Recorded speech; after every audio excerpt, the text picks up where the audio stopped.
Nós somos triteístas ou trinitaristas. Eu comentei isso aqui na sala, vocês lembram?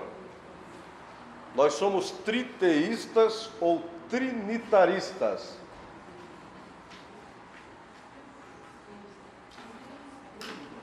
Oi? Abre sumário lá e fica aguardando lá. Sumário. O Nilo vai pegar aqui, irmão? Só iniciando assim, dessa forma, para que os irmãos abram o vosso entendimento. Então, nós somos trinitaristas, por quê? Oi? Triteístas creem em três divindades, três deuses, não é? Os trinitaristas, por sua vez, creem num único Deus. Nós somos triteístas e, ao mesmo tempo, monoteístas. Cremos em um só Deus, com três pessoas, composto por três pessoas, né? Então, a questão da doutrina de Cristo abrange a questão da doutrina do Filho. A doutrina do Pai abrange a questão do Pai como pessoa separada. E a doutrina do Espírito Santo abrange a doutrina do Espírito Santo como pessoa separada. Não são três deuses, é um só. Mas ele é composto por três pessoas. Nós vamos comentar isso aí ao decorrer das lições. Então, no sumário lá, nós vamos aprender hoje Cristologia, a pessoa e a obra de Jesus Cristo. Na lição 2, nós iremos aprender Cristologia, os estados e ofícios de Jesus Cristo. Na lição 3, pneumatologia, também pode ser chamada de paraclitologia, tá?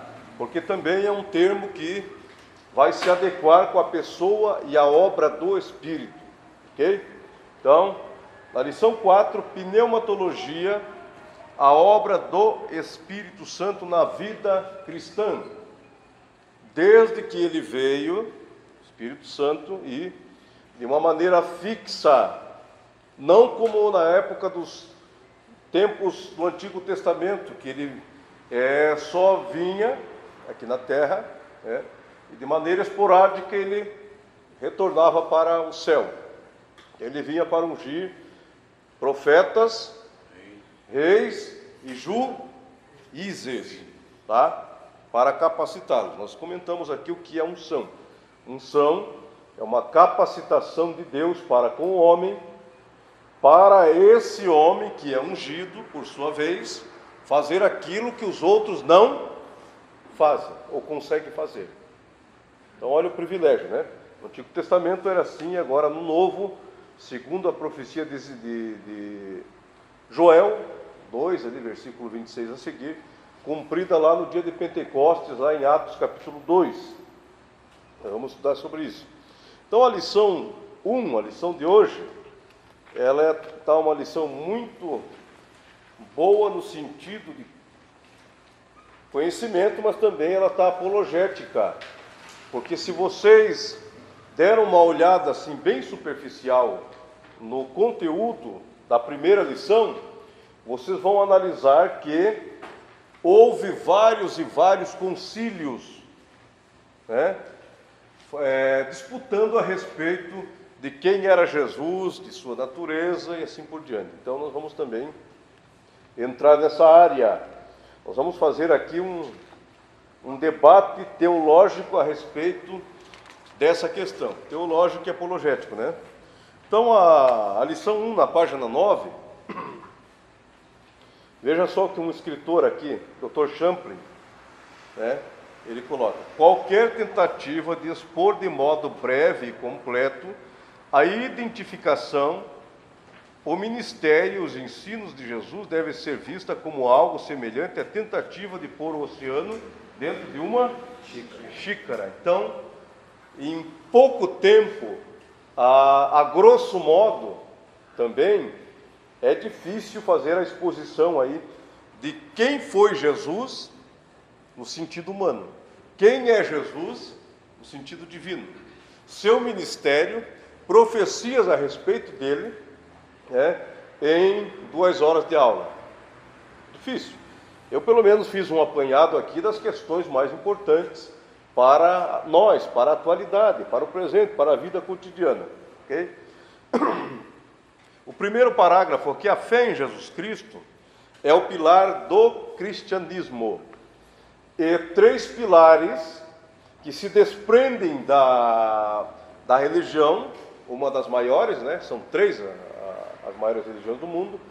Uma é o islamismo, a outra é o judaísmo e a terceira é que nós somos adeptos, cristianismo. Quando alguém chegar para você, assim de forma, é claro, na linguagem que nós conhecemos, da tradição cristã, evangélica, olha, o irmão é um cristão? Sim, eu sou um cristão. Na época dos tempos da igreja primitiva, essa palavra cristão, ela não existia. Vocês sabiam disso? Ela não existia. Um grupo que tinha na época, era uma seita, na verdade, os herodianos. Quem eram os herodianos? Eram os adeptos da religião de Herodes, uma seita que tinha na época. Existiam também os cesarianos, que eram adeptos de César. E nós, como éramos chamados naquela época? Pagão. Os cristãos? Um adepto de Cristo no primeiro século da era cristã era chamado de cristão, sim ou não? Eu acho que não. Como que era chamado? Vamos lá. Oi? Os do caminho, está correto, está correto. Que mais? Os do caminho. Vamos lá, irmão, vamos. Isso pro lado dos cristãos, mas pro lado dos outros nós éramos terroristas. A palavra cristão, o cristão na época, na verdade, o que o irmão José falou é verdade, era considerado seita. Irmãos, o negócio é tão complexo para o cristão que quando Paulo chega em Atenas, junto com Apolo e Barnabé, os atenienses falaram assim: vocês são os perturbadores da paz do mundo. Ou seja, a partir do momento que o cristianismo foi fundado pelo próprio Cristo, aí passou a ser visto como seita. Por quê? Porque o cristão, quem que falou do caminho? A irmã, Jesus falou do caminho como? Aquele que anda num caminho que tem regras, normas, ou seja, não pode sair do trilho.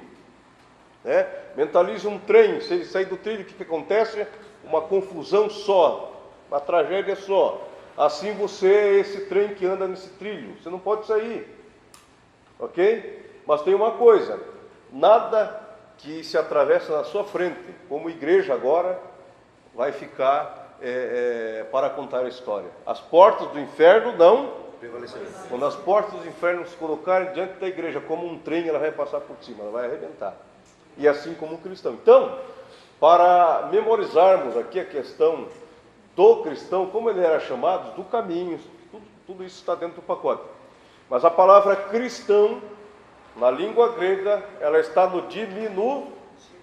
Então, quando eu chamo alguém de cristão, na língua grega, cristinho. Ele é um cristinho, ele é pequenininho. Então, a palavra correta é cristiane. Cristiane. Eles eram chamados de cristiane. Quando alguém passava que era um adepto da religião de Jesus, lá vai um cristiano, lá vai um herodiano, lá vai um cesariano, e era assim por diante. Então nós somos cristianes, chamados cristianes. A palavra no aumentativo, tá? A palavra cristão, ela já está dentro do diminutivo. Então, essa fé em Jesus como pilar do cristianismo, ele é a base de tudo, é a pedra da onde? Da esquina, que foi escandalizado por muitos. Mas todos aqueles que aceitaram não serão jamais confundidos. Amém. Ou seja, várias pedras têm. Por exemplo, vamos utilizar uma pedra aqui agora como fundação. Jesus é o fundador do cristianismo, é Maomé. Muitos maometanos, aqueles seguidores de Maomé, vão chegar naquele dia e vão ser confundidos. Vamos usar outra pedra aí, pedra como fundação, né? De uma seita que já passou, lembrem lá, de um herético aí, fundador de uma seita, José Smith. Os mormons daquele dia, é claro que não é todos, irmão, Deus tem um mistério em cada questão. Vão chegar naquele dia e vão ter surpresa. Mas aqueles que estão firmes na rocha, na pedra da esquina, vão chegar aquele dia e não vão ser confundidos. Ok?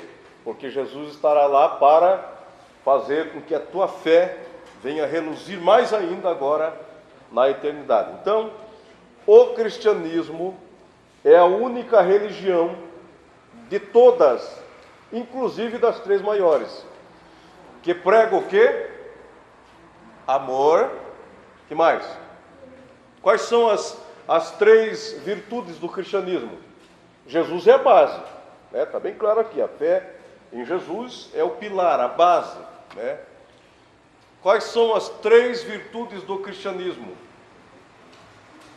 Leia lá, por gentileza, 2 Coríntios, 1 Coríntios 13, versículo 13. Eu acho que deve ser isso aí.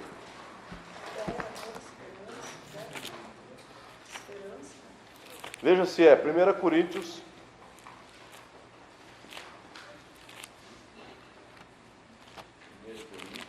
13. Eu acho que deve ser 13, 13.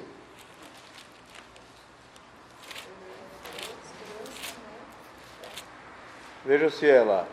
Agora, pois, permanecem a fé, a esperança e o amor. Então, as três maiores virtudes do cristianismo é a fé, esperança e amor. Todo cristão tem que estar pautado nessas três virtudes. Primeiro, no amor. No amor. O que Jesus fez quando ele esteve aqui na terra? Qual foi a sua ordenança? Amarás o Senhor teu Deus e o teu próximo como a ti mesmo. Ou seja, o que eu quero para mim, eu quero para o meu próximo. Isso é amar. Segundo, fé. Fé não se utiliza amanhã. Fé não se utiliza ontem, porque já é passado. Fé se utiliza agora, hoje. É para agora. Fé é presente. Agora a terceira virtude, esperança é para ontem? Não. Esperança é para hoje? Não. Esperança é para o futuro. Todo cristão tem que estar pautado nessas três virtudes: amor, fé e esperança.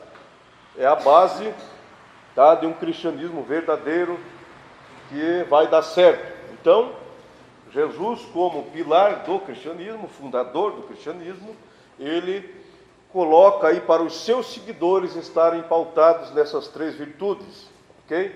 Fé, esperança e amor, ou vice-versa. Página 10.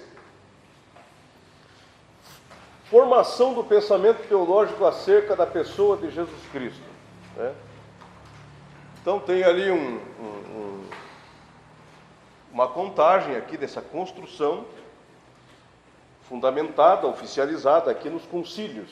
Não vamos entrar nessa questão aí, porque é uma questão um pouco mais complexa que vai tomar muito tempo. E falar de cristologia, irmãos, dependendo do ambiente, né, que a gente está falando o assunto, se for entrar muito na área acadêmica, já vai confundir. Então nós vamos falar aqui o cristianismo claro, fácil de compreender, né? Que às vezes um cristianismo muito cheio de coisas relacionadas a acadêmicas, né, fica um pouco difícil. Por exemplo, eu não vou comentar aqui sobre a fé ou o concílio, o resultado dos concílios, que vai tomar muito tempo. Então, os irmãos procurem lá em casa, lá qual foram os concílios, né? Vem aqui na página 11 de Niceia, né, que condenou o arianismo. Ario foi lá um presbítero, um representante da igreja. Note uma coisa, irmãos, que quando João escreve a respeito desses heréticos, João vai falar assim, eles eram da onde? Do nosso meio. Saíram, eram do nosso meio. Então não veio de fora, eles eram do nosso meio. Então, quando essas seitas apareceram no cenário cristão, inclusive dando trabalho para para os próprios apóstolos, que sofreram muito com a questão apologética aí, né? Vocês lembram de uma palavra chamada gnóstico? Vocês lembram? Foi uma das seitas que mais deu trabalho para a igreja, para os apóstolos, né? Que levou, inclusive, a escreverem algumas cartas chamadas cartas apologéticas, né? De cunho aí de defesa aí da fé. A página 11, você vai ver então aí o resultado desses concílios, né? Página 12, você vai também ver o resultado de alguns concílios e o que levou esses homens a se reunirem para tratar do assunto aí da pessoa de Cristo.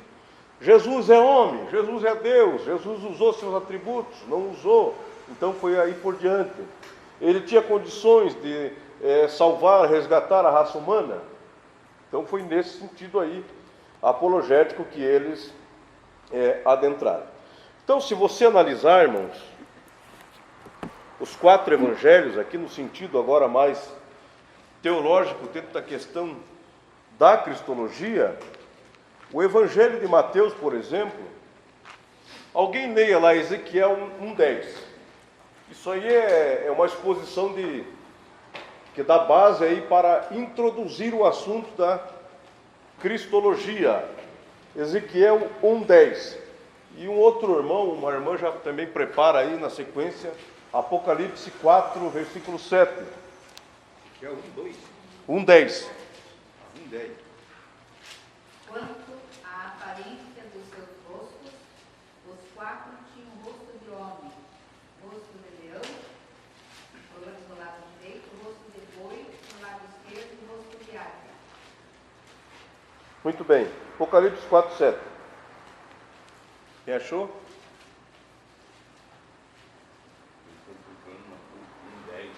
Apocalipse 4, versículo 7. O primeiro desses seres parecia um leão, o segundo parecia um touro, o terceiro tinha cara parecida com a de um ser humano, e o quarto parecia uma águia voando. Olha aí, ó. O mesmo que está registrado em Ezequiel 1:10 é o mesmo que está registrado em Apocalipse 4, 7.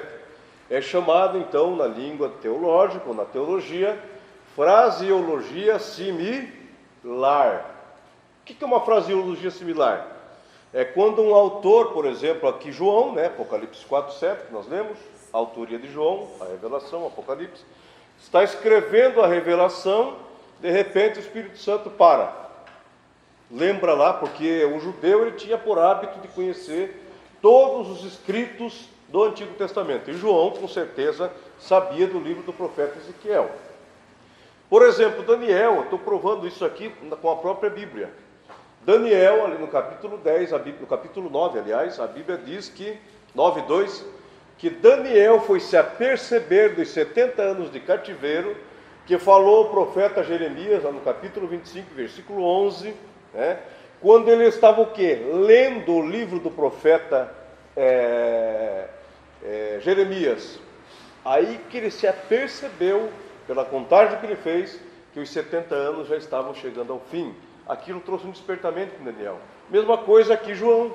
João está escrevendo e com certeza ele está com a cópia do rolo de Ezequiel, ou se não estava, correu para ver o que estava escrito lá no capítulo 1, versículo 10 que o irmão leu.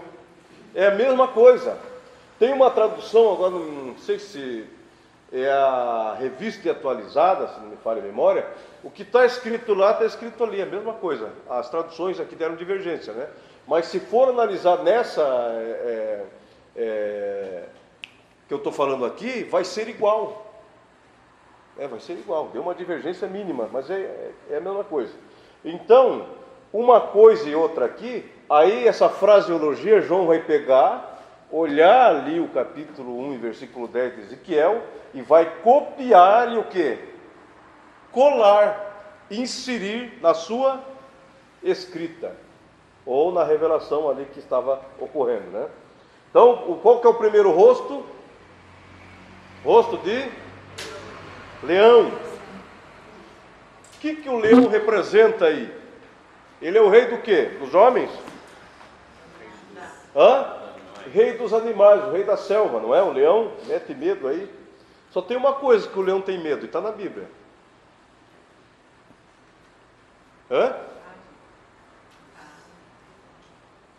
Da abelha. Ali inseto é abelha, tá? Vamos lá. Então aqui, no Evangelho de Mateus, dentro desse paralelismo messiânico, é chamado paralelismo messiânico. Por quê? Porque é um paralelo das visões proféticas com aquilo que ia acontecer na vida e no ministério de Jesus. Vou usar um exemplo aqui. Os 4 evangelhos, ok? Quantos evangelhos?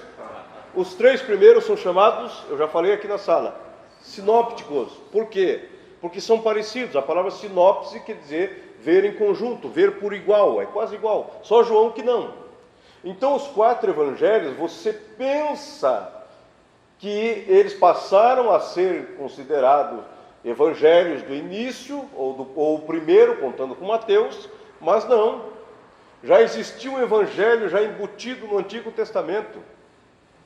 Gênesis 3,15, vocês lembram que está escrito lá? Da semente nascerá um que te ferirá a cabeça. Quem era esse um que ia nascer e ia ferir a cabeça de Satanás? Quem?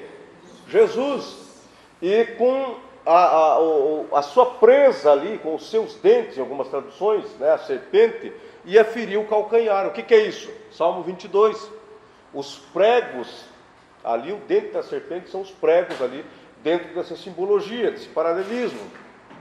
Então, Gênesis 3,15 é chamado de Proton Evangelion. Por que Proton Evangelho? A palavra Proton, primeiro, Evangelion, vem de eu, que quer dizer boa, e angelia, mensagem, vem de ângelos. 2 palavras gregas, aí uma preposição e uma palavra. Então, Evangelion é a junção de uma preposição e uma palavra, que quer dizer o quê? Eu, boa. Evangelho, eu e angelia. Vem de ângelos, mensagem. Então quer dizer, o evangelho é uma mensagem boa, ou uma boa mensagem, como você quiser aí utilizar, entendeu? Então o proto-evangelho já estava lá em Gênesis. Tudo o que aconteceu nos evangelhos já estava registrado em Gênesis 3,15. Só vou dar a sequência aqui para vocês terem uma ideia. Mateus, por exemplo, aqui, é chamado o Evangelho do Rei, representado na face do quê? Do leão. Qual foi a tribo que Jesus veio? Judá. Por que ele é chamado então o quê? Cabrito de Judá? Não, opa, como? Leão da tribo de Judá. Então o Evangelho de Mateus procura apresentar, lançar a pessoa de Jesus para os judeus, porque ele escreveu para os judeus. Em que sentido? Na genealogia de Mateus, capítulo 1, você vai ver ali que Jesus é da descendência de quem? De Davi, que é o rei, modelo, protótipo de um rei que virá num futuro próximo, chamado milênio, e que governará com perfeição. Então, Davi é um protótipo daquilo que virá profeticamente, mas não se cumpriu ainda. Vai ter que acontecer a grande tribulação, é aquela coisa toda que nós vamos chegar aí em introdução ao Apocalipse, nós vamos aprender muito sobre isso, para depois Jesus reinar, milênio. Mas por enquanto não, tá? Tem uma escola aí que ela é chamada escola simbolista, que diz que Jesus já está reinando. Está reinando, sim ou não? Não. Para Jesus reinar, quem que tem que estar preso no abismo por 1000 anos? O capeta. E ele está preso? Qual que é as 3 funções dele? E não está acontecendo isso hoje? Então isso é um sinal muito forte que ele está, o quê? Soltinho da Silva, né? Então nós vamos ver em Apocalipse lá. Então Mateus procura trazer Jesus aí, e apresentando agora na face do leão, o rei. Ó, quem está aí no meio aí de vocês, esse que está caminhando por aí, é o rei. É o que tem agora o poder de tomar o trono, porque Jesus era herdeiro do trono diretamente por quem? Por Davi. Não é? Só que não foi feito isso, porque ele falou que o meu reino não é desse mundo. Não era o tempo ainda dele reinar, por mais que ele seja rei eterno. Então Mateus, ele apresenta Jesus dentro daquela figura, aquela face do leão, no Evangelho de Mateus. Foi escrito para os judeus e é o Evangelho do rei. Jesus é o rei e eles não perceberam aí as questões proféticas a respeito disso. O Evangelho de Marcos, já por sua vez, que é o segundo Evangelho, é o Evangelho do servo, representado na figura do quê? Do boi. Se analisar os escritos do Antigo Oriente aí, no sentido de trabalho, nós vamos perceber que o boi é uma representação, ou representava trabalho. O boi, ele era representado pelo trabalho. Por quê? Porque ele era o que arava o quê? A terra, preparava a terra, Então o boi, ele é representado no Evangelho de Marcos, na fisionomia, ou na face do boi, como Jesus. Agora Marcos está apresentando Jesus para os romanos. Mateus escreveu para quem? Judeus. Marcos para os romanos, por sua vez. Por quê? Porque o Evangelho representado de Marcos na face da fisionomia do boi representa trabalho. A preposição eutike, ela vai repetir-se 27 vezes no Evangelho de Marcos. O que é a preposição eutike? Fazer. Ela alinha o verbo fazer, trabalhar, servir. Jesus veio para ser servido ou para servir? Ele falou, eu vim não para ser o quê? Mas vim para servir. E um exemplo disso ele dá lá, faltando lá uma semana para ele ir para o Calvário. Pega um balde, uma vasilha lá, a Bíblia não diz o que era, provavelmente era um vaso de cerâmica, coloca água, pega a toalhinha, manda todos eles sentarem, e vai lavando o quê de cada um? O que isso representava? E quem fazia a tal função? Era o serviçal da casa. O Senhor convidava uma pessoa, e a pessoa chegava, e por que tinha que lavar o pé? Por dois sentidos. Uma, porque o viajante caminhava o quê? No deserto, o pé cheio de pó, preto, literalmente. E aí ele chegava e para entrar na casa de um judeu tinha que se limpar de uma maneira agora simbólica o pé, porque a casa do judeu representava o quê? O que está escrito lá? Quando entrares na casa de Deus, tira o que dos pés? Sandálias. Sentido agora figurado aqui que sandália representa o quê? Aquilo que protege os pés. E como nós andamos em ambientes, irmãos, que não está consagrado a Deus, podemos entrar em ambiente consagrado a Deus com os pés sujos. Era um símbolo que o judeu tinha. Por causa do paganismo, que na época era demais, era frenético. Então, quando Marcos apresenta Jesus aqui, na fisionomia do boi, representa Jesus como servo.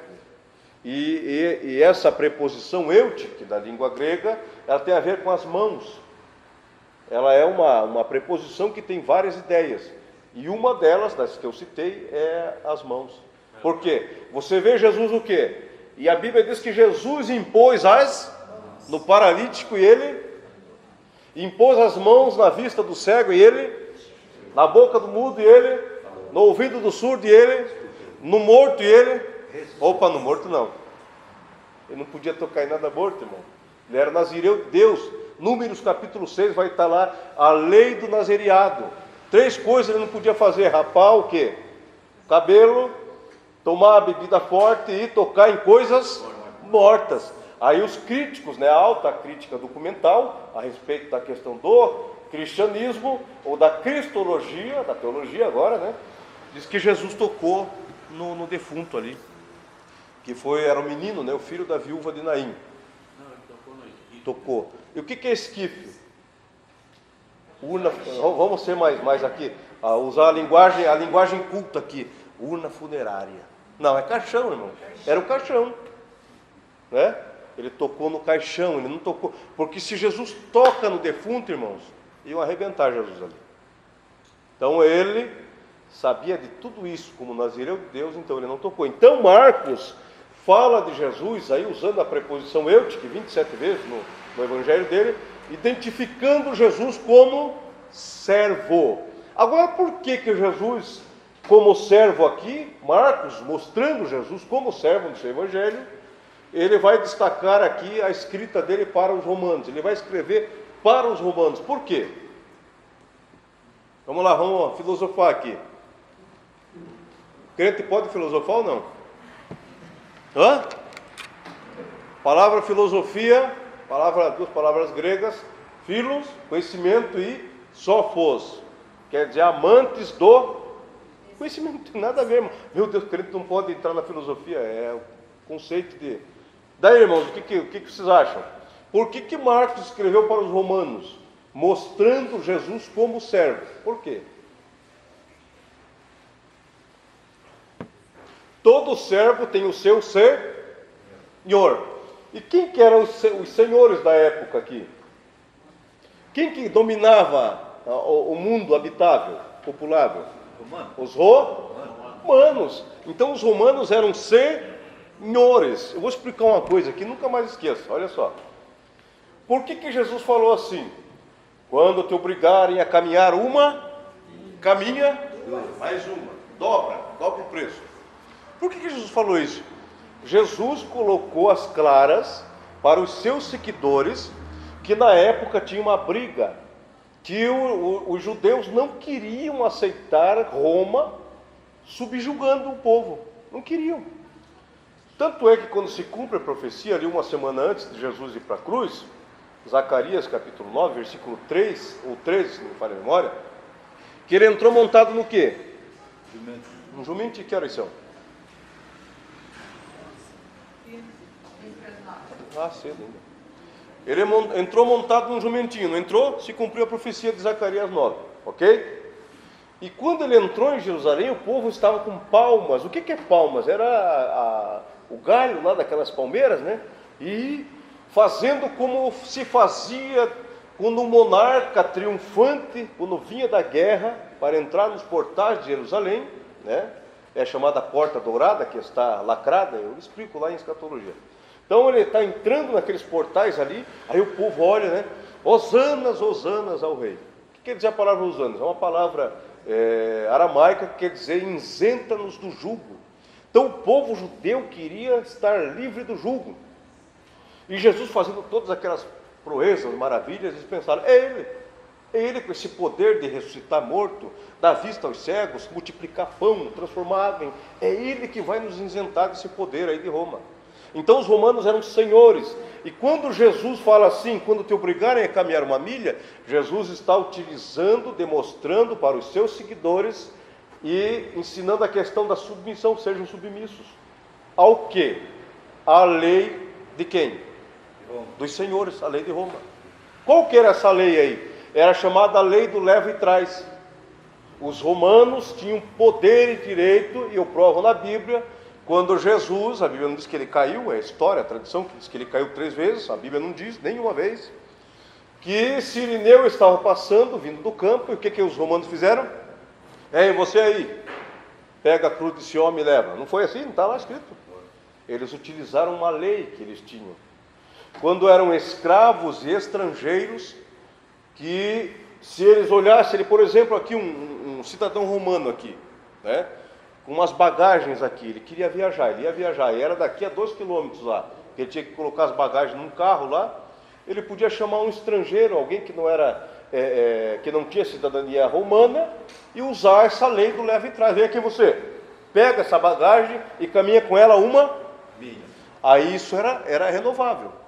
Caminhou uma milha, mas não chegou ainda no destino. Caminha mais e mais.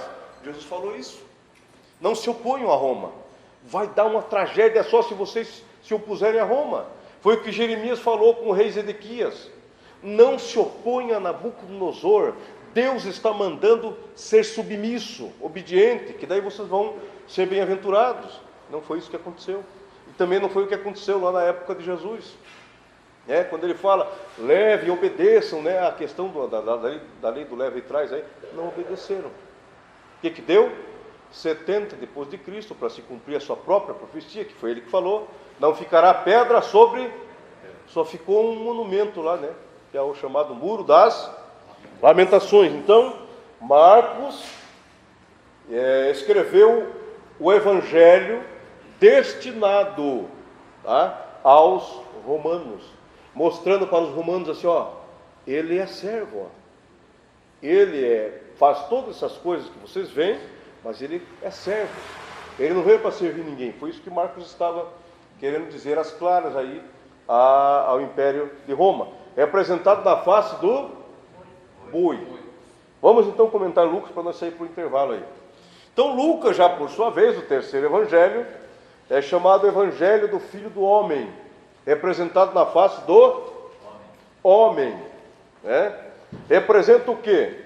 Jesus, agora, sua natureza humana, Jesus como homem, sujeito a fome, sede, dor, solidão e tudo que você imagina, tudo que você sente, ele sentiu, ele passou na pele.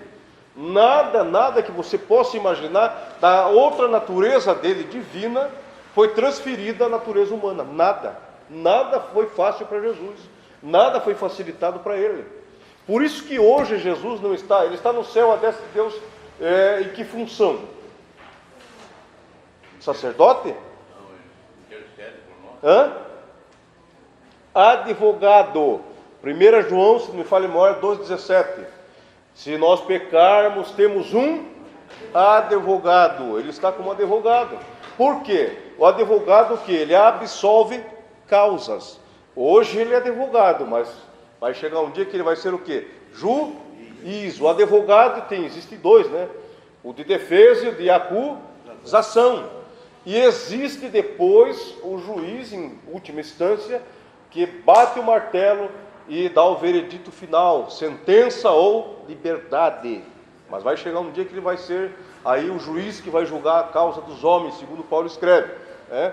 Então ele hoje como advogado, e a função é muito cabível a isso, representa Jesus homem aqui na terra, por tudo que passou. Sabe o que é isso? Ele está à destra do Pai. Quando nós caímos em algum pecado, porque a Bíblia diz que quem não tem pecado é mentiroso, então nós estamos vulneráveis ao pecado, né? Quando nós caímos em pecado e Deus com a sua ira, e o salmista diz que Deus se ira todos os dias, mas Lamentações 3, 22 e 23 diz que as misericórdias do Senhor são a causa de não sermos, e elas se renovam a cada manhã. Quando Deus vai desferir o golpe mortal no pecador, o que acontece? Automaticamente a misericórdia dele se renova. Por quê? Porque tem um advogado lá. Se você analisar das três pessoas da Trindade, o Pai, ele se encarnou num corpo igual ao meu e o teu, sujeito a fome, sede, solidão, tristeza? Não. O Espírito Santo? Também não. Só quem? Jesus se encarnou num corpo de homem, limitado a todas essas coisas, né? Então Jesus, só ele pode indicar aí a experiência e a intercessão nesse sentido de advogado. Quando o Pai vai desferir o golpe mortal, Jesus levanta a sua mão e fala: Pai, dá uma chance para ele. Eu sei o que ele está passando, eu já estive lá, eu passei no mesmo corpo que ele está lá agora. Não é fácil. E aí ele, como advogado, o que João diz? Ele intercede, ou seja, ele advoga a causa, ele absolve a causa. Que causa? A causa do pecado. Porque Romanos 6, 23 diz: o salário do pecado é... Paulo está usando a metáfora do patrão, do Senhor, que é o pecado aí, na pessoa do pecado, na ação do pecado, que ele dá salário para os seus funcionários. E qual é o salário do pecado? E qual é o salário de Deus? A vida eterna. Porque Jesus está lá, todas as vezes que Deus vai desferir o golpe mortal no pecador, ele como advogado que absolve, não de acusação, porque o advogado de acusação é o Satanás. A palavra diabolos, acusador, né? A Jesus: não faça, Pai, dá uma chance para ele. E é por isso que nós vamos de chance em chance, irmãos, porque Deus é misericordioso. Se Deus não matou o cidadão até a 0 hora, até às 23 horas e 59 minutos, passando para outro dia, a misericórdia de Deus se renovou. Amém. Então Deus é bom, irmãos. Então Lucas vai mostrar Jesus como homem e vai escrever para quem? Para os gregos. Para os gregos. A Bíblia diz que os gregos desejaram quem? Ver Jesus, mas foi negado. Por quê? Porque os gregos o quê? Eles pediam sinal. Dai-nos um sinal. Eles não queriam ouvir e ver Jesus na questão soteriológica, na questão da salvação, mas para testar Jesus, porque os gregos eram muito o quê? Cultos, né? Então ele escreve Lucas, representado na face do homem, Jesus como homem na sua natureza, limitado, né? E ele venceu como homem o diabo, os demônios, ele venceu como homem as limitações humanas, e ele venceu como homem a morte. A morte, tá? Para terminar, para a gente sair para o intervalo. Então ele escreve para os gregos, por quê? Porque os gregos tinham uma concepção. Vamos usar aqui Hércules, que foi um homem, segundo a mitologia grega, né? Que era um homem e meio Deus. Deus, não é o Centauros, é Hércules. Ele era meio homem e meio Deus. Então eles criam que quando uma pessoa tinha todas essas virtudes que Jesus tinha, os gregos olhavam para Jesus e falavam assim: esse aí é mais uma metamorfose. É mais um Deus que se metamorfoseou na pessoa de Jesus. Eles tinham essa concepção, os gregos, que Jesus era mais uma metamorfose, né? Mais uma, na linguagem antiga, bentempsicose, que era a transmigração da alma. Eles criam que uma corrente, né? Mas os gregos, propriamente dito, eles pensavam que Jesus era mais uma metamorfose, que tinha um Deus habitando em Jesus. Quase que acertaram.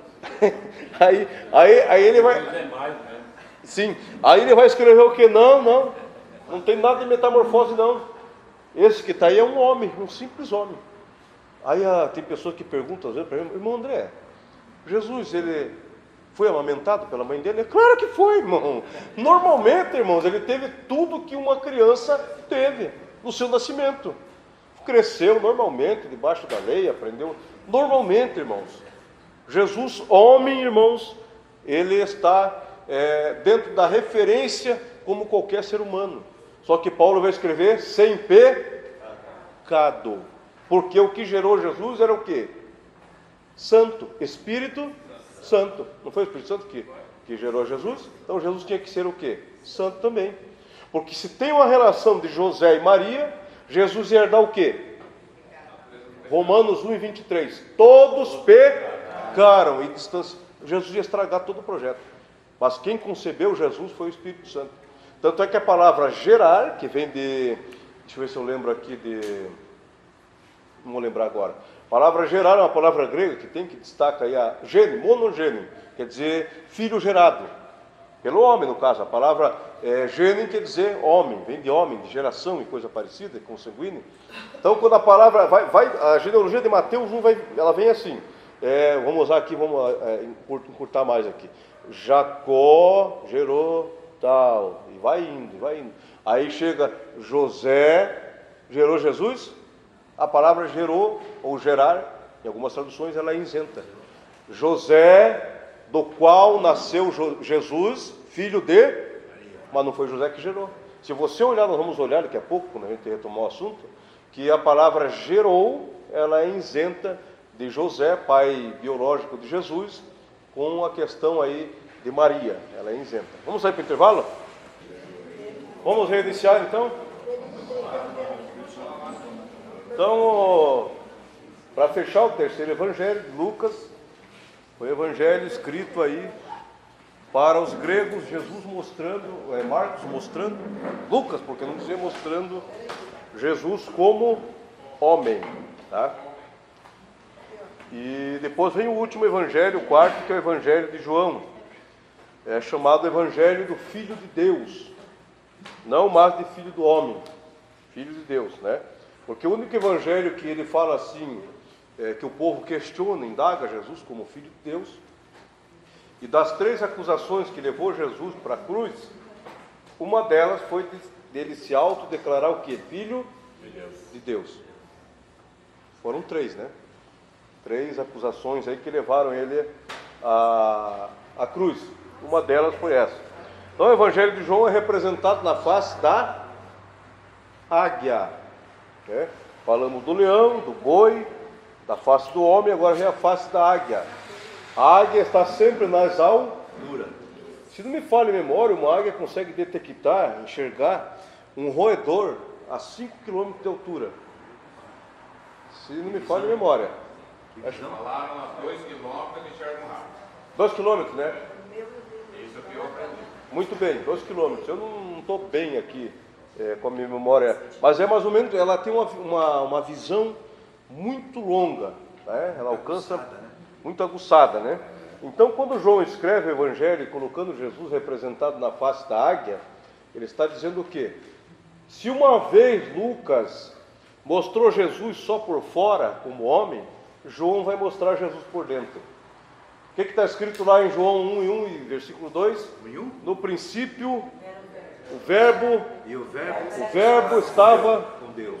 e todas as coisas que foram feitas não se fariam se não fosse por Ele. Então, Paulo vai escrever também para a igreja de Colossos, aos Colossenses, no capítulo 1, está lá na carta aos Colossenses, versículo 15, que Ele por Ele são todas as coisas, criou principados, potestades, dominações e assim por diante. Tudo por Ele e para Ele, ou seja, Ele também é Criador. Então João vai apresentar Jesus como Filho de Deus, ou seja, que tem os mesmos poderes do Pai, como também do Espírito. Vejam lá a página agora, não vamos entrar na questão aqui dos gnósticos e de algumas outras seitas aqui, mas vocês estudem um pouco mais a fundo em casa, tá? Essa questão. A humanidade de Jesus também não vamos entrar. Eu quero levá-los aqui a um assunto aqui um pouco polêmico, que inclusive até a própria teologia assembleiana, dentro dos seus respectivos mestres, ela entra em divergência, tá? Vamos entrar no assunto agora aqui. Então a junção da natureza humana e da natureza divina de Cristo é chamada natureza hipostática. Está na lição aí a palavra hipóstasis, que quer dizer não dividido. Aí se você analisar lá na página 20, se você analisar a numeração ali, número 7, você vai olhar lá no finalzinho da página. União hipostática representa a crença, lá na página 20, na união perfeita de duas naturezas, mas nunca separadas, humana e divina, em uma pessoa divina, integral e eterna. Então, por isso que os gnósticos, as outras seitas, não acreditavam que Jesus podia ser o Filho de Deus, Deus encarnado. Por quê? Porque os gnósticos ensinavam que o que vale não é a parte física, biológica, mas a parte espiritual. E eles entendiam que para Deus, como o sopro de Deus lá no homem, que o homem veio do barro, o corpo não valia nada. Podia o quê? Para santificar as partes internas, tinha que fazer o quê? Com o corpo, cometer os mais absurdos pecados, a glutonaria, a prostituição e tudo que se coloca aí na questão do pecado. Os gnósticos tinham essa visão. Então, quando eles olhavam para Jesus, os gnósticos, eles julgavam assim: não, esse não é Deus, nunca vai ser. Num corpo de homem falho, veio do barro e aquela coisa toda, então eles tinham essa concepção. Então, os gnósticos aí não criam que Jesus tinha duas naturezas, nenhum só corpo, numa só personalidade. Ele era 100% homem, 100% Deus. Agora, sobre essa questão, e veja 1 Tessalonicenses aí, vamos ver se é esse o texto aí, capítulo 5, versículo 23, vamos ver se é só se Deus está interessado só na alma e no espírito, e o corpo não. 5:23. Para refutar aí o pensamento gnóstico aí, ó. Que o próprio Deus da paz vos santifique integralmente, que todo o vosso espírito, alma e corpo sejam mantidos irrepreensíveis na vinda de nosso Senhor Jesus Cristo. É só o espírito e a alma? que está escrito aí? O corpo também. Plenamente. Né? Então os gnósticos aí já são refutados aí por essa palavra de Paulo à igreja de Tessalônica. Né? Então a natureza hipostática aí quer dizer a natureza inseparável. Em Jesus aí habitava aí a humanidade e a divindade de Cristo. Né? Veja lá a página 24. Irmãos, aqui o negócio pega.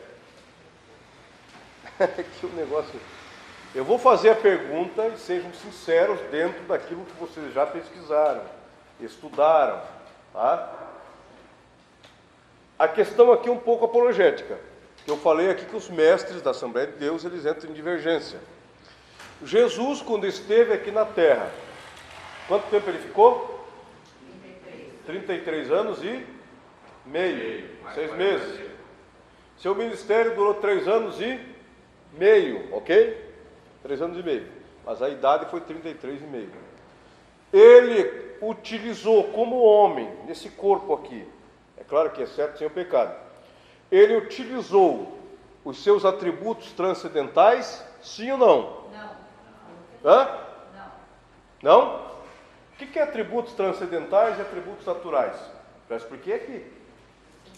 Atributos naturais é o quê? Deus é amor, Deus é misericórdia, né? Deus é bondoso, é longânimo. Atributos da sua natureza, naturais. E transcendentais, onisciência, onipotência, onipresença, eternidade. O homem não é eterno, eu já falei aqui. Não falei aqui? Ele é imortal, porque tem princípio, tem fim no sentido biológico, mas no sentido espiritual não. Mas ele vai ser adaptado na eternidade, mas ele não é eterno. Eternidade é um atributo de Deus, ok? Ele usou ou não usou? Eu saiba não. Eu saiba ele utilizou apenas... O comentarista aqui, que é deixa eu ver aqui, eu tive a oportunidade de conversar com ele. Ele trabalha aqui na empresa Pasa, se você não sabe. Deixa eu ver aqui, cadê? Está lá na primeira página. Ebenezer Lira. Ele é mais conhecido como Ebenezer Lira. Ele é engenheiro aqui da empresa Pasa, tá? E das empresas de açúcar lá do norte do Paraná, de São Paulo, também ele trabalha lá. Então o Ebenezer Lira, ele, o comentarista do livro, ele está dizendo aqui que Jesus usou. Que Jesus usou. Ele usou a onisciência, usou a onipotência e a onipresença. E agora, como é que fica? Eu era da escola que ele tinha usado, até um período. Depois, eu comecei a ir a fundo, e agora até quem me prove ao contrário, eu fico com a minha opinião formada, com a minha tese. Não recordo o texto que diz lá, olha lá, eu tenho evidência que fala sobre esse texto, que ele mesmo sendo Deus, não todos são igual a Deus. Está lá em Filipenses capítulo 2, a partir do versículo 11. Né? Quem achou pode ler lá, a partir do versículo 11. Vamos. Filipenses 2. 2:11. A seguir.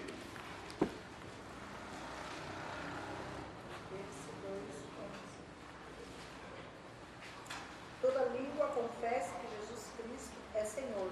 Antes um pouco, retrocede. Eu acho que do 6 em diante. Veja se melhor.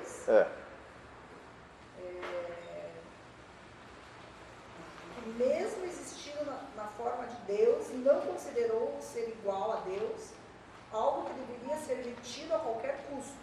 Pelo contrário, ele se esvaziou, assumindo a forma de servo, tornando-se semelhante aos seres humanos e reconhecido em figura humana. Ele se humilhou, tornando-se obediente até a morte, e morte de cruz. Por isso também Deus o exaltou sobremaneira e lhe deu o nome que está acima de todo nome, para que o nome de Jesus se dobre todo o joelho, nos céus, na terra e debaixo da terra, e toda língua confesse que Jesus Cristo é o Senhor, para a glória de Deus Pai. Então tá. A Bíblia está dizendo que ele se esvaziou. Né? Mas o meu questionamento é o seguinte, para quem defende a escola de interpretação, que ele utilizou. Eu defendo a que ele não utilizou. Pelo menos tem alguém aqui que defende que ele utilizou, eu vou tentar convencê-los. Através do quê? Não pode ser através da minha interpretação individual. Tem que provar aqui com texto e com contexto. Tá? Não somente com um versículo. Daí fica isolada a ideia e a doutrina. Mas tem que provar com texto e contexto. Seja o contexto atual, instantâneo, que é o do livro, ou remoto, que está em outro livro, também endereçado no mesmo assunto, no mesmo pensamento. Né? Então veja só, ele se esvaziou. A palavra esvaziar-se ali em Filipenses 2 é quinoses. Está aqui na lição, está na página 26. A palavra quinoses, página 27, aliás. Essa palavra quinoses aí quer dizer esvaziamento. Mas esvaziamento do quê? Leia lá, por gentileza, Romanos, 2 Coríntios, aliás, capítulo 8, versículo 9. 2 Coríntios 8, 9. Leia lá. Para nós partir aí para a nossa exegese apologética. 2 Coríntios 8, 9. Vocês sabem como nosso Senhor Jesus era cheio de graça. Embora fosse tão rico, ele se fez tão pobre para ajudá-los, de tal maneira que, tornando-se pobre, vocês se tornassem muito ricos. Opa, ele se fez o quê? Calma aí. Então, juntando esse texto que Paulo escreve, o mesmo texto que Paulo escreveu aos Filipenses, porque também é endereçado a escrita na pessoa de Paulo, né? É escrita paulina, ou seja, que é da autoria de Paulo. Paulo defende a ideia aqui e também vai defender lá em Romanos, em 2 Coríntios 8, 9, que ele se fez pobre. Paulo está falando desse esvaziamento. Mas ele se esvaziou do quê? Da sua divindade ou da sua glória? Quando ele esteve aqui na terra. Ele se fez pobre, ele se esvaziou da sua divindade ou da sua glória? Da sua glória. Hã? Da glória. Quando ele esteve aqui na terra, ele deixou de ser divino? Então ele não se esvaziou da sua divindade. Ele continuou sendo Deus. Isso é inalterável, é imutável. Acho que está em Hebreus 13, 8. Não precisa de ler, só ouça, não precisa de ler. Jesus é o mesmo ontem, hoje e, em algumas traduções mais modernas, agora na NVI, né, nova versão internacional, é o mesmo eternamente. Ok? Então ele é imutável, ele não muda. Quando ele se encarnou, ele não deixou de ser Deus. Então, logo, ele não se esvaziou da sua divindade. Então ele se esvaziou do quê? Da sua glória. Veja só. Jesus andou aqui na terra, eu vou agora mostrar aqui para vocês entenderem um exemplo prático. Daquilo que nós mais gostamos, que é dinheiro, né? Jesus colocou no bolso das suas vestes 3 notas de $500. Colocou aqui no bolso. E ele andou todo o seu ministério, fez tudo o que fez. E ele gastou essa nota? Hã? Ele gastou esse dinheiro? Ele teve fome, teve sede, ficou doente. Ele não utilizou essas 3 notas. O que representa essas 3 notas? Onisciência, onipresença e Ele deixou, não pertenceu mais a ele, a onisciência, onipotência e onipresença? Continuou com ele. É intrínseco, não se desgruda da pessoa dele, da divindade dele. Só que ele não utilizou, ele não utilizou. Se Jesus utilizasse, eu vou usar um exemplo bíblico aqui. Quando Jesus estava sendo tentado lá, o diabo sabia que ele estava em jejum quantos dias? 40 dias e 40 noites. É claro que água ele tomou, né? Com certeza, né? O diabo olhou para ele e falou assim: se tu és o Filho de Deus, pede que essas pedras se transformem em... Ele tinha poder para fazer isso? Não. Estava guardado aqui os 500, a nota de 500 aqui, que representa onipotência, o poder de fazer todas as que quer. Ele transformou? Não. Agora eu pergunto por quê. Agora, se Jesus olhasse para aquela montanha gigante lá, vou transformar num pão doce, bem gostoso, né? Com aquela nata amarela, aquela goiabada, né? Aquela banana, né? Vou encher a barriga aqui. Ele tinha esse poder. Transformar uma montanha daquela lá do Oriente em pão doce. Ele não fez. Porque se ele fizesse isso, sabe o que aconteceria? Automaticamente? O primeiro que ia atacar ele seria o diabo. Você desobedeceu. Desobedeceu quem? Lá em Isaías capítulo 6, olha a minha linha de raciocínio, para defender a minha tese. Lá em Isaías 6, diz que está uma reunião da Trindade ali. Tanto é que ele utiliza, Isaías, a palavra santo 3 vezes, né? Santo Pai, Santo Filho, Santo o Espírito Santo. E tem 2 textos do Novo Testamento que prova que ele viu as 3 pessoas lá. Mas eu não vou falar agora para não tomar tempo, deixa outra hora eu falo. Ele viu as 3 pessoas lá naquela visão dele. Aí alguém se dirige, que é o Pai. Quem há de ir por... Por que eu estou falando que é o Pai? Porque o Antigo Testamento é chamado o tempo do... Porque o Pai coordenou. Até Malaquias, de Gênesis a Malaquias. Quem há de ir por nós? Quem enviaremos? O que acontece ali? No profeta, dentro de uma pré-figura, é o profeta que aparece. Mas lá na eternidade, na reunião da Trindade, quem que se apresenta? Envia-me a mim, eu irei. Quem que é esse? Jesus. E isso é visto aonde? Lá no capítulo 17 de João. Que os fariseus estão indagando, e Jesus falou assim, eu não faço nada de mim mesmo. Eu faço tudo aquilo que meu Pai me mandou fazer. Porque estou aqui enviado. Jesus é o enviado no capítulo 17 de João. Então Jesus sendo enviado, Jesus estava em missão. Ele não podia usar nada referente aos seus atributos transcendentais para facilitar o seu ministério. Porque o diabo ia olhar assim, não, facilitou. Você usou a tua onipotência para facilitar a tua dor aí no teu corpo humano.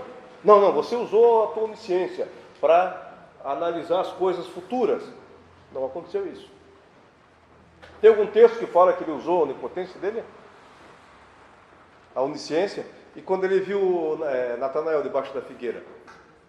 Não é onisciência ali? Eu já pensei nisso, mas eu acho que ele já tinha visto antes. Veja só, olha que coisa tremenda isso aqui, irmão.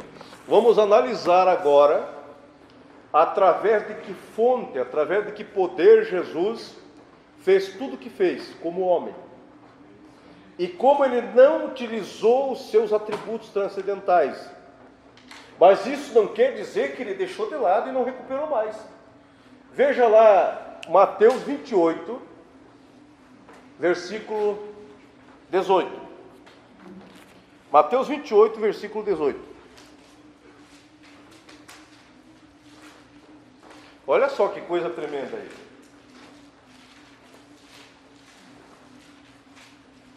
Pode ler alto e bom som. 18 e 25. 18 e 18. 28 e 18. Em verdade vos digo. 28 e 18 de Mateus. 28? 18, versículo 18. Então Jesus aproximou-se deles e disse: Foi-me dada toda a autoridade nos céus e na terra. Opa! Foi-me devolvida no original ali, foi-me devolvida.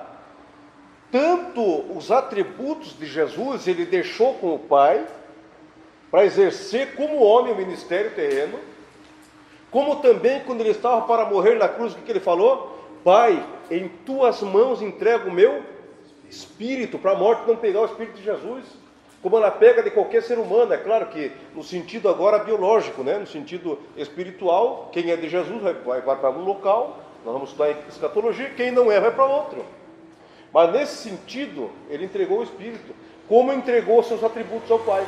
Quando ele ressuscita, todo o poder ele me devolve, porque a palavra poder aqui é exoxia, a palavra grega, que quer dizer poder devolvido.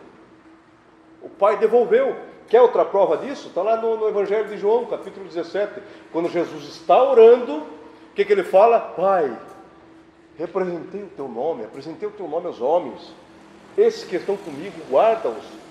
E também, Pai, eu clamo a Ti, para que você me devolva aquela glória que eu tinha Antes da fundação do mundo. Está lá em 17 de João. Isso prova por si próprio que Jesus não utilizou. Ele estava então enviado numa missão, ele não podia usar, porque ia facilitar o ministério dele. Vocês estão entendendo? Porque ele se esvaziou agora do que? Da divindade? Não, porque ele sempre vai ser Deus, mas dos seus atributos, ele deixou com o Pai. Aí quando ele ressuscita, que ele aparece lá, todo o poder é me devolvido no céu e na terra. Aí voltou, tá? Então veja só, vamos analisar aqui agora qual foi a fonte desse poder de Jesus. Se não é dele, foi de alguém. Vamos lá? Veja Isaías 61, que é o texto que ele leu lá em Lucas, né? No capítulo 2. Veja Isaías 61 e o versículo 1. Veja aí, qual foi a fonte? Vamos ver agora qual que é a fonte do poder de Jesus. Isaías 61. 1. O Espírito do Senhor Deus está sobre mim, porque o Senhor me ungiu para pregar boas novas aos pobres. Enviou-me a curar os quebrantados de coração, a proclamar libertação aos cativos e pôr em liberdade os algemados, a pregoar o ano aceitável do Senhor e o dia da vingança do nosso Deus, a consolar todos os que choram e pôr sobre os que choram em Sião uma coroa em vez de cinzas, óleo de alegria em vez de pranto, manto de louvor em vez de espírito angustiado. Tá bom, irmão. Obrigado. Então, quem ungiu Jesus e que poder que fez Jesus ser usado através de tudo aquilo que ele fez foi o... Quem que levou Jesus para o deserto? Espírito Santo. Hã? Espírito Santo. Não foi? E fez Jesus vencer ali com a palavra também, não é? Então, por exemplo aqui, quando Jesus, a outra escola que defende que ele usou a onipotência, quando ele está ali no mar, ali o barco está sendo açoitado pelas ondas, ele se levanta e repreende o mar, e fez-se bonança, e falaram assim, quem é esse que tem poder até sobre a natureza? O mar ali sobre a natureza. Mas Jesus fazia aquilo ali pelo Espírito Santo. Não era nada dele. Natanael embaixo da figueira lá, quem revelou para Jesus que Natanael estava lá? Espírito Santo. Tudo que Jesus fez, irmãos, tudo, foi pelo poder do Espírito Santo e pelo poder do Pai. Vamos analisar aqui. Isaías 11, 1 e 2, existem ali 7 características desse Espírito Santo que capacitou Jesus para o ministério dele e capacita nós a fazer a obra do Senhor. Veja aí, Isaías 11, 1 e 2. Isso aqui é imbatível, irmão, não tem... Veja lá, 7 características aí do Espírito Santo na vida de Jesus e da igreja. 11, Versículo 1 e 2. 1 e 2. Lança o teu pão sobre as águas. Isaías 11, Ah, 15 1 e 2. Do tronco de Jessé Ó. sairá um rebento, e das suas raízes brotará um renovo. Repousará sobre ele o Espírito do Senhor, o Espírito de sabedoria, de entendimento, o Espírito de conselho e de fortaleza, o Espírito de conhecimento e de temor do Senhor. Da raiz de G nascerá um rebento. Quem é esse rebento? Jesus. E habitará sobre ele o Espírito de fortaleza, de sabedoria, de poder. Está ali no texto. Então foi tudo pelo Espírito. Agora nós vamos entrar nos textos aí respectivos a essa ideia, a esse consenso, a essa tese. Vamos lá, leia lá João, capítulo 5, versículo 19.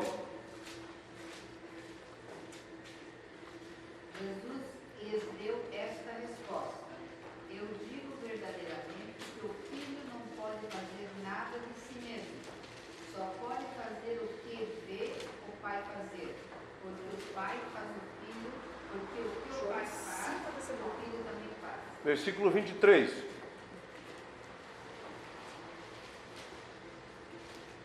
Para que todos honrem o filho como honram o pai. Versículo 30. Eu nada posso fazer por mim mesmo. Assim como ouço, julgo, o meu juiz é justo, porque não procuro a minha própria vontade, e sim a daquele que me enviou. Não posso fazer nada de mim?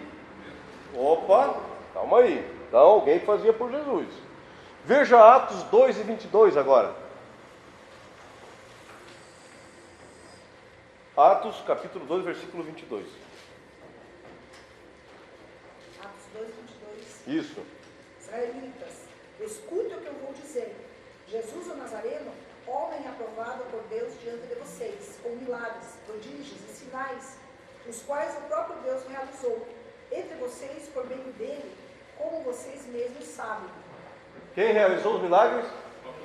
Hã? Por meio de quem? De Jesus, irmãos. Olha que coisa tremenda aí, ó. Então ele usou ou não usou? Eu vou convencendo vocês aos pouquinhos aqui.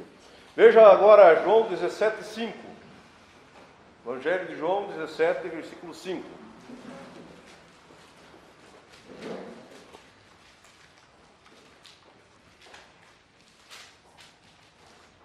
E agora, Pai, glorifica-me junto a ti, com a glória que eu tinha contigo antes que o mundo existisse. O verbo aí está no indicativo presente? No indicativo pá? A glória que eu tinha. Ele lançou o Pai essa glória, irmãos. Ele não usou nada, ele não utilizou nada. Quando ele ressuscitou, aí sim foi devolvido a ele. É-me devolvido todo o poder no céu e na terra. Então, esse texto aqui também é bem esclarecedor. João 3,2 agora. Olha o que Nicodemos aí reconhece na pessoa de Jesus. Olha aí, ó. Se era Jesus que fazia tudo aquilo ou não. João 3,2.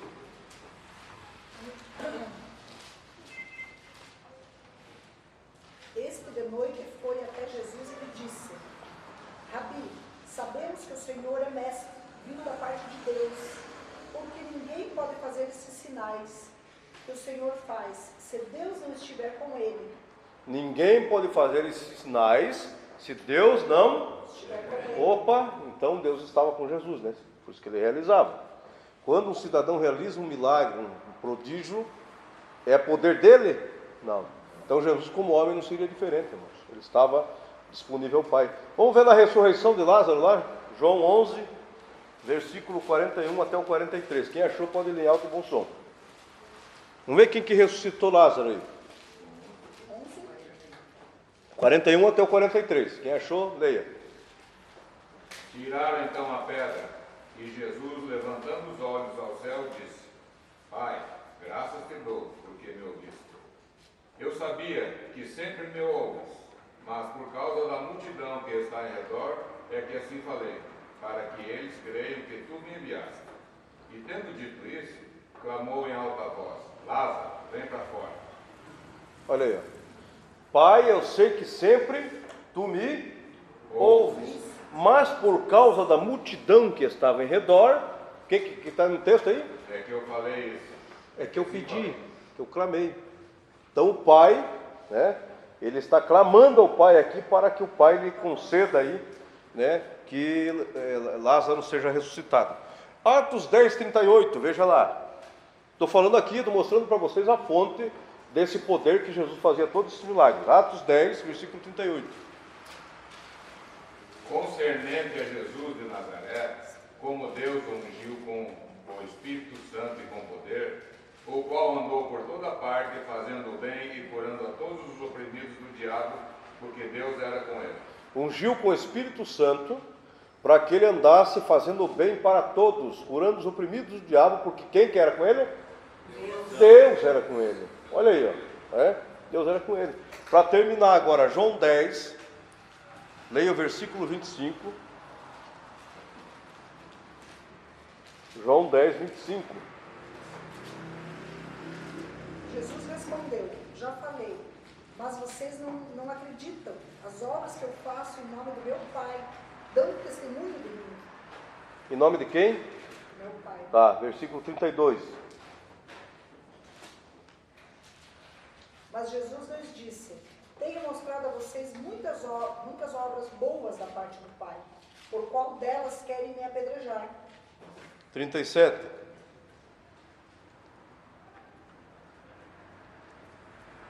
Se eu não realizo as obras do Pai, não creio. 38, para terminar. Mas se as realizo, mesmo que não creiam em mim, creio nas obras, para que possam saber e entender que o Pai está em mim e eu no Pai. Se o Pai não estivesse nele, irmãos, ele não ia fazer nada dele próprio. porque ele estava em missão, estava enviado, né? Então, ele tinha que mostrar não só a pessoa do Pai, divulgar a pessoa do Pai, mas também o poder, a fonte de poder que ele realizava os milagres, os prodígios. Agora, quem ressuscitou Jesus? Se ele não usou nenhum dos seus atributos, para ele ressuscitar, não estou falando Jesus Deus aqui, Deus não morre, mas Jesus homem morreu. Para ele ressuscitar, o corpo biológico voltar à vida, alguém teve que ressuscitá-lo. Quem ressuscitou Jesus? Se ele não usou nenhum dos seus atributos. Vamos lá? Veja lá Romanos 8:11. Romanos 8:11.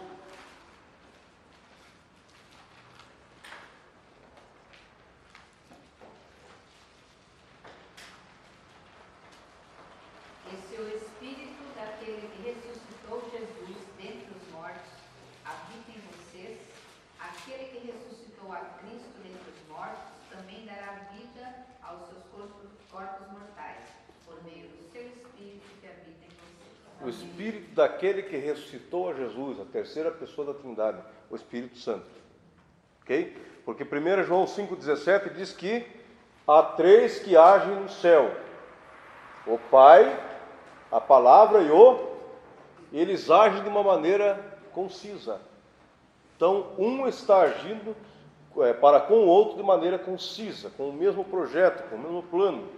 Romanos 6,4 agora. Olha só aí, quem ressuscitou Jesus.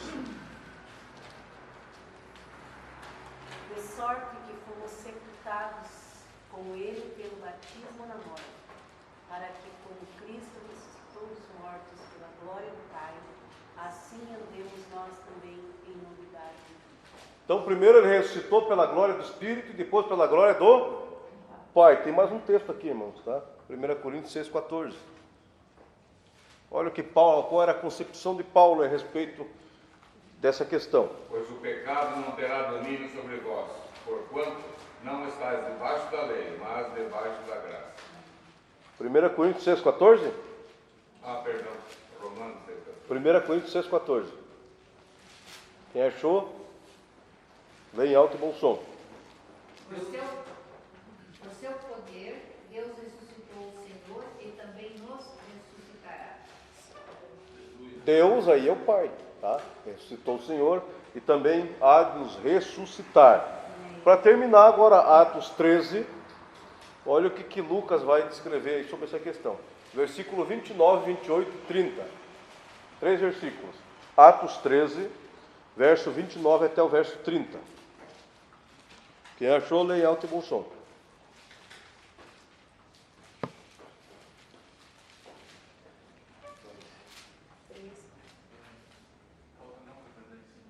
Acharam?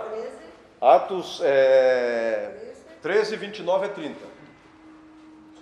Olha. Tendo cumprido tudo o que estava escrito a respeito dele, tiraram-no do madeiro e o colocaram num sepulcro. Mas Deus o ressuscitou dos mortos. Olha aí, ó. Deus o ressuscitou dos mortos. E agora eu vou perguntar: ele usou os atributos ou não? Hã? Bom, Deus é Deus, são os três. Se Deus o ressuscitou, como é que nós vamos interpretar isso aí? Nós vamos dizer Que ele usou ou que ele não usou? Ele não usou. Mas eu comecei pensando que ele usou. Que ele usou? Eu comecei pensando. Qual é o texto que Mas você depois usa como base? Na palavra que ele leu ali, aí já foi mudando de pensamento. Não, nos textos. Porque agora eu fico pensando o seguinte, que a igreja é usada no mesmo poder. A igreja como toda geral. Uhum. Ela tem revelação, ela tem o poder. o poder do Espírito Santo. Nesse Poder do sentido Espírito aí. Santo. Então, a hora de Jesus não tinha pecado, né? Então, tipo assim, tinha uma comunhão enorme com Deus, né? E se nós enxergarmos a Deus, nós vamos ter quase a mesma revelação que Jesus teve. A questão é o seguinte: o temor do Senhor, segundo Salomão, é o princípio da sabedoria. Temor aí tem a ver com santidade. Se nós analisarmos os homens que são mais utilizados por Deus, eles pagam um preço, irmãos, na oração, no jejum e na santificação. São pessoas consagradas a Deus. Eu conheço um cidadão que ele é muito utilizado por Deus. Se você me perguntar, a vida dele é comum? Não é comum. A nossa vida, irmão, nós vamos ali na banca, fazemos um lanche, né? Vamos passear no centro e vamos fazer isso. Estamos sempre cristãos no meio de pecadores. Não é porque esse cidadão ele se separa, ele foge dos pecadores. Não.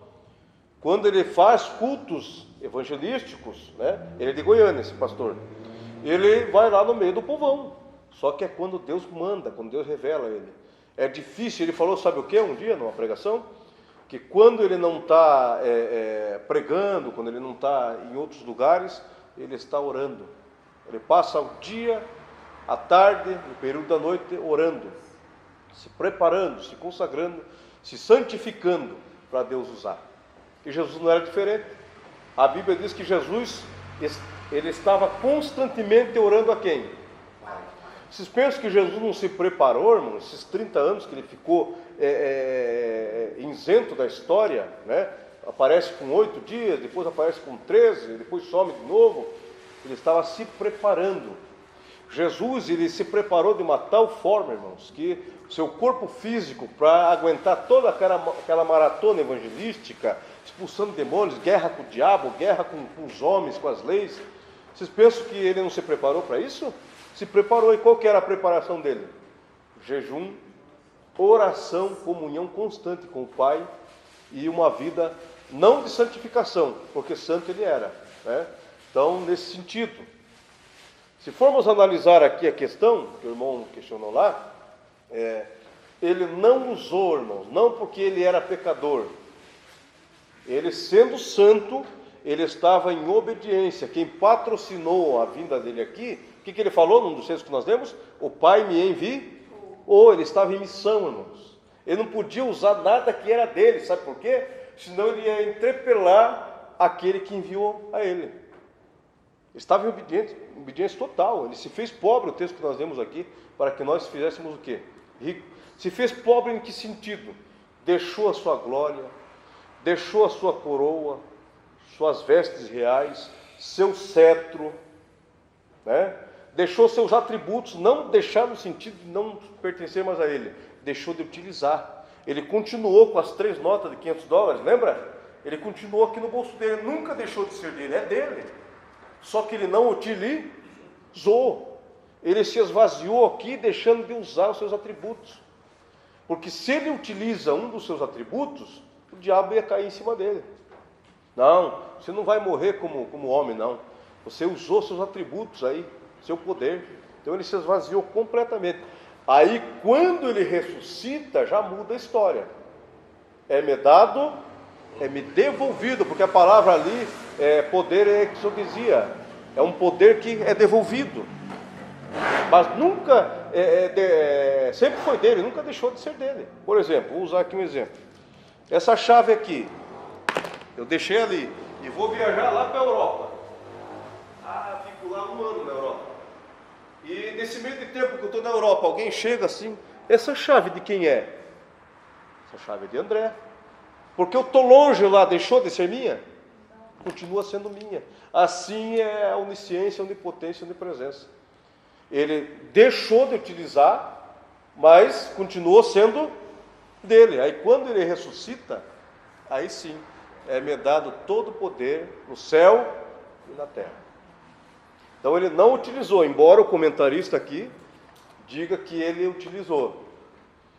Só que essa tese, através desses textos bíblicos, eu analisei esses textos bíblicos um a um, fiz a exegese ali, fui ver altos comentaristas aí, e eles chegam a uma conclusão que há uma disputa, né? Ele usou, alguns dizem que ele usou, ele não usou, alguns dizem que ele não usou. Então nós temos que estar atento com essas questões. Veio um texto sobre essa questão que você falou sobre a preparação, e também tem a ver com isso que eu creio que tem a ver com isso também, se ele usou ou não. Quando os discípulos vão expulsar o demônio lá e não conseguem expulsar. Eles perguntam, Jesus, por que nós não conseguimos expulsar?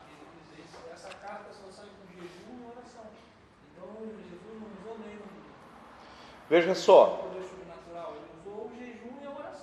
Veja só, esse texto está relacionado mais na concepção evangélica eu tenho que jejuar para expulsar o demônio. Sim ou não?